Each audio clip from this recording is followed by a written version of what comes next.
Rebut panggung dakwah.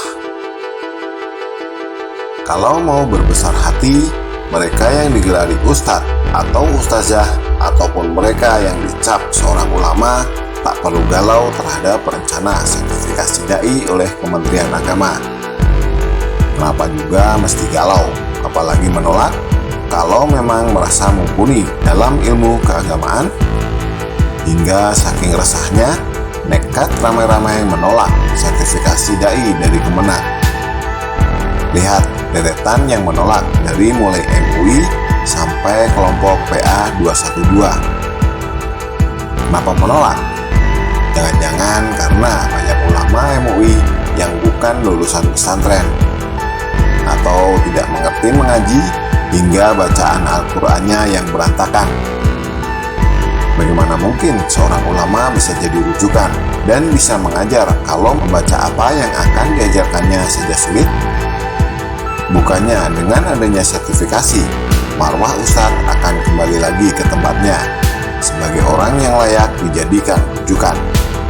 Rujukan bukan hanya sekedar ilmu dan teori, tapi juga perilaku. Bukankah belakangan hari ini semakin marak ustadz palsu dan ulama abal-abal yang dilabeli cap keagamaan, namun perilakunya jauh dari nilai-nilai keagamaan? Hakikatnya saling menasihati dalam kebaikan itu bukan cuma tugas seorang ustadz atau ulama, tapi adalah kewajiban setiap muslim. Tetap saja perlu dipahami, yang namanya ustadz atau sebutlah pendakwah harus memiliki ilmu keagamaan yang mumpuni agar mampu dijadikan rujukan dengan tujuan mencerdaskan umat, bukan malah memporak-porandakan umat. Pesatnya perkembangan arus informasi lewat televisi ataupun sosial media rupanya dibaca sebagai peluang oleh para pemilik modal sekaligus para penjual ayat. Hingga lahan agama pun ikut digarap. Lahirlah apa yang disebut dakwah hiburan alias dakwah entertainment yang acaranya diisi oleh peserta hasil lomba melawak agamis atau bisa jadi artis selebs yang baru tobat atau mu'alaf tobat yang langsung dijadikan ustadz, macam Felix Shaw. Ibarat kata, panggung dakwah pun adalah jalan menuju populer. Modal wajah lumayan, plus kemampuan bicara bagus, diselingi sedikit bahasa Arab dengan sesekali mengucap hamdalah, tasbih, atau istighfar. Satu lagi percaya diri menyitir ayat, sim salabim, jadilah ustadz atau ustazah. Jangan harap dakwah model gitu, montok kitab kuning, paham tafsir Al-Quran dan hadis. Atau jangan harap riwayat hidup pendakwah ini sedari kecil terus-menerus berada di lingkungan pesantren, belajar mengajar di pondok. Apalagi kalau menang di lomba-lomba hafiz, yang namanya membangun brand gaul tapi soleh sangatlah mudah. Sudah pasti para penonton, terutama kaum milenial, termehek-mehek dibuatnya. Sebetulnya populernya ustadz ustazah model pas-pasan ilmu agama boleh dibilang sebagai kritikan keras untuk kaum agamawan yang sudah bisa dibilang matang. Kenapa mereka justru tidak menangkap peluang ini? Oleh karena itu, ayo para pemuda-pemudi santri, mahasiswa-mahasiswi santri yang sudah cukup mengenyam mengaji di pesantren mulai turun gunung, rebut panggung dakwah yang telah banyak dikuasai oleh mereka yang mengaku ustadz tapi justru merusak image ustadz.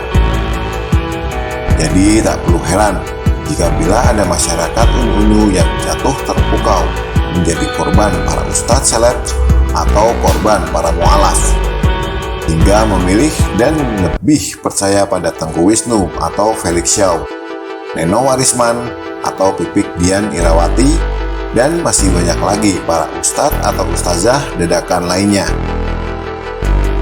Hingga ulama sekaliber Profesor Dr. Khulai Shihab, seorang pakar Quran yang mendapat gelar Doktor Al-Quran dengan predikat summa cum laude dari Al-Azhar, Universitas Islam paling terkemuka di dunia, sebagai orang yang tak paham Al-Quran. peristiwa yang pernah terjadi di mana yang namanya Profesor Dr. Said Agil Siraj, seorang ulama yang diakui keulamanya secara internasional, dianggap tak paham agama. Setelah ustazah selebritis Neno Warisman berfatwa dengan mengkritik isi ceramah Pak Kiai dan menuduh bahwa Pak Kiai Said mendukung pornografi. 2 tahun yang lalu, wacana soal sertifikasi ulama ini sudah pernah dibahas saat masih zamannya Pak Lukman menjadi Menteri Agama. Saat Menteri Agama sekarang, Fakhrul Razi menyodorkan rencana sertifikasi dai atau penceramah.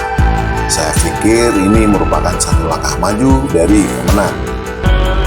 Apakah program ini juga cara bersih-bersih di Kemenak? Jangan menutup mata di Kemenak yang namanya kaum fundamentalis juga merajai.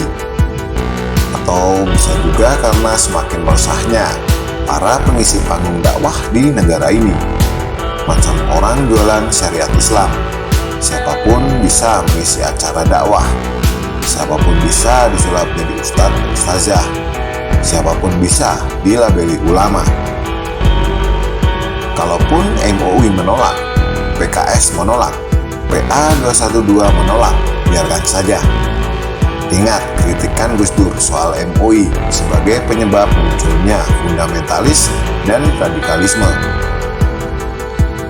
Sebenarnya, kalau memilih praktis, mudah saja, tidak perlu adanya sertifikasi dai atau penceramah agama. Langsung saja tangkap dan penjarakan pendakwah yang menghasut umat untuk melawan negara dengan menyebar fitnah dan kebencian. Bagaimana? Praktis bukan?